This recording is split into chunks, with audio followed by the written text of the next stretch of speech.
नमस्कार दोस्तों, जय जोहार। मैं कौशल तिवारी और बिहनिया संझा में आपका स्वागत है। भूपेश सरकार के कार्यकाल के दौरान 216 करोड़ रुपए के पीडीएस घोटाले यानी चावल घोटाले को लेकर कल छत्तीसगढ़ के विधानसभा में जबरदस्त हंगामा हुआ। हंगामा इस कदर हुआ कि खाद्य मंत्री दयालदास बघेल भी घिरे नजर आए।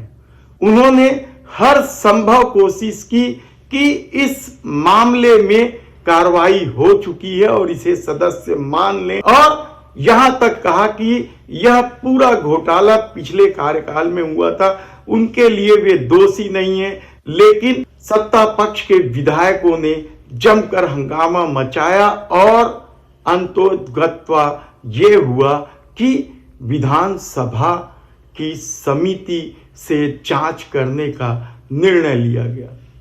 दरअसल इस मामले को लेकर भारतीय जनता पार्टी जब विपक्ष में थे तभी जमकर आरोप लगाए थे कि भूपेश सरकार ने गरीबों का चावल खा दिया है। हालांकि भूपेश सरकार इस मामले के उजागर होते ही कार्रवाई शुरू कर दी थी। खाद्य मंत्री दयालदास बघेल ने भी बताया कि भूपेश सरकार कार्रवाई कर रही थी। 227 दुकानों को निलंबित किया जा चुका था। 181 दुकानें निरस्त कर दी गई थी। 24 दुकानों पर एफआईआर दर्ज की गई।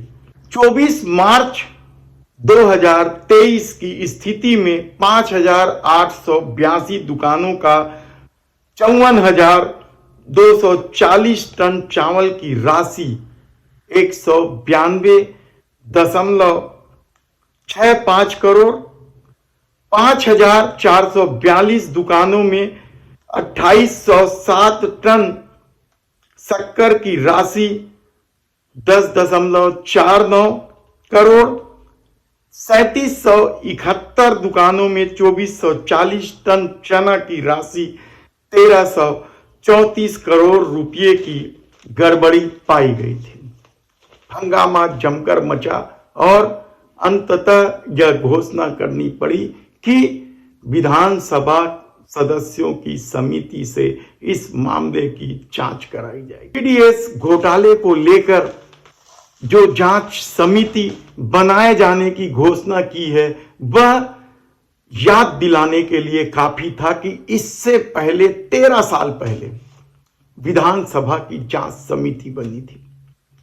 13 साल के इस लंबे अंतराल के बाद क्या जांच समिति जो बनी है वह अपनी रिपोर्ट कब देगी, इसके जांच के बिंदु क्या होंगे और कितने सदस्य होंगे, यह अभी तय होना है। लेकिन 13 साल पहले एक जांच समिति गठन की गई थी, उसकी याद इस जांच समिति ने एक बार सबके सामने ला दिया।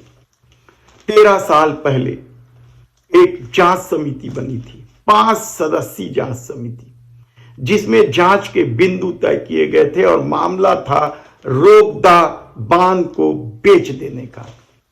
जीवित बांध इसे बताया गया था। मीडिया रिपोर्टों के हवाले से जब यह खबर छपी कि डॉक्टर रमन सिंह की सरकार ने किस तरीके से उद्योगपति को केवल 7 करोड़ रुपए में रोकदा बांध बेच दी, जमकर हंगामा हुआ सड़क से लेकर विधानसभा तक, और विधानसभा में इसकी जांच के लिए 5 सदस्यीय समिति बनाई गई।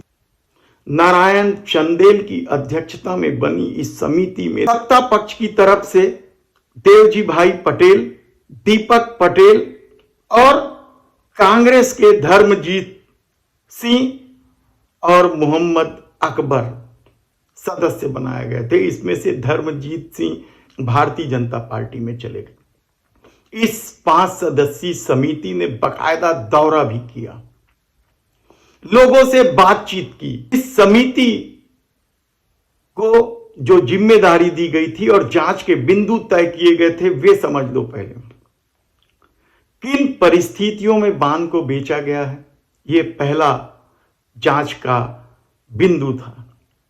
बांध के बिकने से क्षेत्र में किस तरह की समस्या हो रही है, बांध का निर्माण कब हुआ तथा इससे किसानों की कितनी जमीन ली गई थी। बांध का प्रमुख रूप से किस कार्य में उपयोग हो रहा था।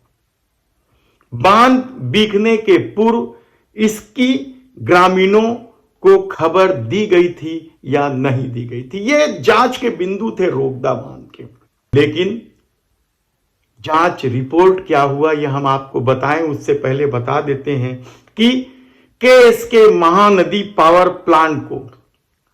पावर प्लांट लगाने के लिए राज्य सरकार ने 131 एकड़ जमीन दी थी और इसी जमीन में वह रोगदा बांध भी था।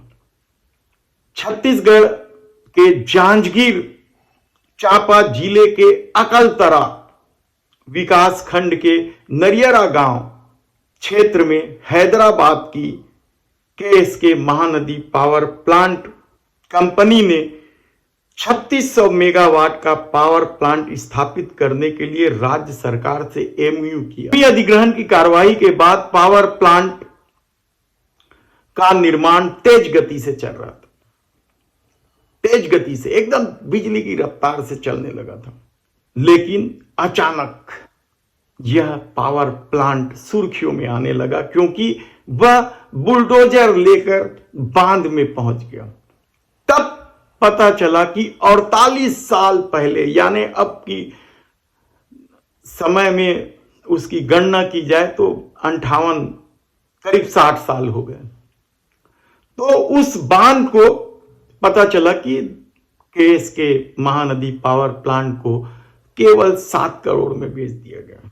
राज्य सरकार का तब कहना था कि रोगदा जलाशय का संपूर्ण सेच्य क्षेत्र मिनी माता बांगो परियोजना की अकलतरा शाखा नहर के सेच्य क्षेत्र के अंतर्गत वर्ष 1989-90 में आ जाने के कारण रोगदा जलाशय सिंचाई हेतु उपयोगी नहीं रहा, क्योंकि सेच्य क्षेत्र के कृषक अकलतरा शाखा नहर बन जाने के बाद से सिंचाई हेतु अनुबंध पश्चात अकलतरा शाखा नहर के माध्यम से सिंचाई करते हैं और जब गांव वाले सिंचाई ही नहीं कर रहे थे वह अनुपयोगी था, इसलिए उसे बेच दिया गया। इससे पहले 2008 में यानी रमन सिंह की ही सरकार थी, इस पूरी जमीन को उद्योग विभाग को कलेक्टर ने सौंप दिया था। निर्धारित शर्तों में उद्योग विभाग को सौंप दिया था। उक्त भूमि 52.85 हेक्टेयर भूमि के हस्तांतरण का अनुरोध किया गया था। संबंधित संस्थान द्वारा सीएसआईडीसी को लीज राशि जमा करने के बाद लीज डीड हस्तांतरित कर दी गई थी। अचानक इस बांध को बेचे जाने की जब चर्चा शुरू हुई तो विधानसभा में भी मामला उठा और बढ़ते दबाव में रमन सरकार बैकफुट पर आई और विधानसभा की जांच समिति बना दी गई। समिति 17 अप्रैल को इस रोगदा बांध के क्षेत्र में जाती है, बांध का निरीक्षण करती है और ग्रामीणों से बातचीत करती है। मौके पर मौजूद रोगदा के ग्रामीणों ने जांच समिति के सामने बताई कि बांध से क्षेत्र की सैकड़ों एकड़ कृषि भूमि की सिंचाई होती है, जिसे पावर प्लांट को दिए जाने के बाद क्षेत्र में सिंचाई की समस्या खड़ी हो गई है। ग्रामीणों ने बातचीत के बाद जांच समिति के पदाधिकारियों ने कलेक्टर, उस समय जो तत्कालीन कलेक्टर थे ब्रजेश चंद्र मिश्र, अन्य अधिकारियों से बांध की उपयोगिता तथा जल भराव क्षेत्र आदि की जानकारी ली थी। रोगदा क्षेत्र में करीब 2 घंटे तक चली जांच पड़ताल के बाद विधानसभा जांच समिति के पदाधिकारी यानी देवजी पटेल, दीपक पटेल, मोहम्मद अकबर, धर्मजीत सिंह, नारायण चंडे ने अधिकारियों से बातचीत की। उस समय तत्कालीन कलेक्टर हुआ करते थे ब्रजेश चंद्र मिश्र और एसपी थे आनंद छाबड़ा। राजस्व विभाग, सिंचाई विभाग, सबके अधिकारियों को आवश्यक दस्तावेज मंगाए गए, जांच की गई, बकायदा जांच हुई। मामला बेहद गंभीर था क्योंकि एक बांध को बेच दिया गया था। जांच समिति ने जांच पूरी की और जब इसकी रिपोर्ट सौंपी गई तो भारतीय जनता पार्टी यानी रमन सरकार के इस समिति में 3 विधायक थे। नारायण चंदेल की अध्यक्षता थी, देवजी भाई पटेल और दीपक पटेल सदस्य थे। कांग्रेस से 2 सदस्य थे, धर्मजीत सिंह और मोहम्मद अकबर। कहा जा रहा है कि मोहम्मद अकबर, धर्मजीत सिंह ने तब आपत्ति की थी, लेकिन बहुमत के आधार पर बांध को बेचे जाने को सही ठहराया गया और इस तरीके से यह मामला पटाक्षेप हुआ था।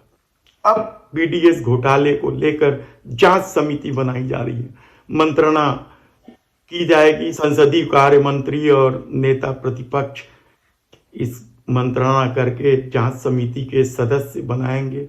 निश्चित तौर पर बहुमत सत्ता पक्ष का होगा। देखना है कि किसकी अध्यक्षता में यह जांच समिति बनती है और किस तरीके से यह पूरा मामला उजागर होता है, किन अधिकारियों पर गाज गिरेगी, किन राशन दुकान चलाने वाले जेल की सलाखों पे होंगे, कहना कठिन है। जांच का इंतजार कीजिए। हम इस मामले पर हमारी टीम पैनी नजर रखी हुई है, आपको एक एक घटना बताते रहेंगे। यदि आपने हमारे चैनल को अब तक सब्सक्राइब नहीं किया है तो प्लीज सब्सक्राइब कर दीजिए और एक लाइक का बटन भी दबा दीजिए। इसमें आपका कुछ नहीं जाता है, बल्कि लोगों की आवाज उठाने की हमें ताकत मिलती है। धन्यवाद।